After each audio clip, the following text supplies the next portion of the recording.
Hammaga assalomu alaykum, yaxshimisizlar, suvmisizlar? Mana marosimda xor bo'ydaman, mana.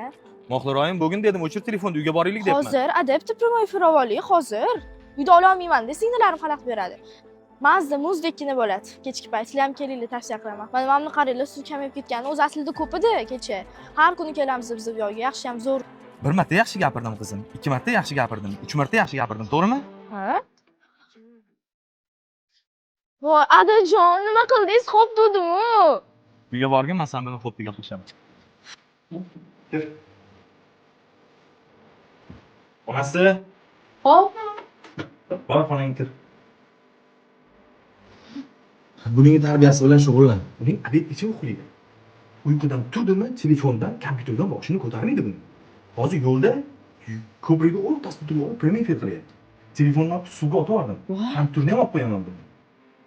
Buning kanikulda ishlami, chevargami, narsa pishirishgami, bir shogirdlikka bergan bekorga narsami buning? Dadasi baribir qiziq narsalarga qiziqmaydi. Shu telefonga qiziqadi. To'xtab turing, men internetdan zo'r narsa ko'rganimda shunday gaplashib olamiz. Yo'q, qani ko'raylik shuni. O'zi как qidirib yurdi. Voy dadasi, mana qarang, Junior IT degan akademiya bor. Onlayn bemalol bolalar uyda o'tirib o'qisa bo'ladi. Buningchi eng yaxshi tomonlari aytaymi nima? Mana shu kompyuterga, telefonga ko'p qiziqadigan bolalar IT ga qiziqtiradigan metodikalari bor ekan. Xalqaro metodika uslubida dars o'tishar ekan. Undan tashqari bonusiga o'sha dasturlash kursiga ingliz tilini shundoq tekinga qo'shib berishar ekan. Ko'rdingizmi? Ber shunga. Mana yozib qo'yman yerda qara. Ha, mana yana coding tizimi ham bor. Bolalar bemalol darsda qanaqa faol yaxshi qatnashsa, o'shani sovg'aga almashtirsa ham bo'ladi. Keyin Zoom uchrashuvlari bor. Har hafta jonli muloqot bo'ladi, qo'shimcha tushuntirishlar o'tkaziladi. Undan ham eng zo'r 24 ga 7 doimiy aloqa bor ustozlar bilan. Xohlagan payt bemalol ustozlar bilan gaplashursa bo'ladi. Hozir bilasizmi, qizingizdan kichkina bola bemalol $3000 pul topishyapti mana shu dars orqali.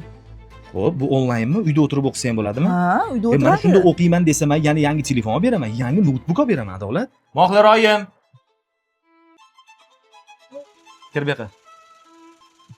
Menga qara, hozir oying bitta onlayn kurs topdi.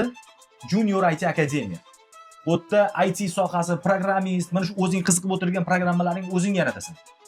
Yana uni yaxshi o'rganadigan bo'lsang, $3000 gacha oylik olasan. Men senga yangi telefon ham olib beraman. Yana yangi notebook ham olib beraman. Nima desang qilib beraman. Faqat manfaatli narsa bilan shug'ullanasan. Tushundingmi? Kelishdiga, birinchi oy $3000 oyliging keyin menga berasan.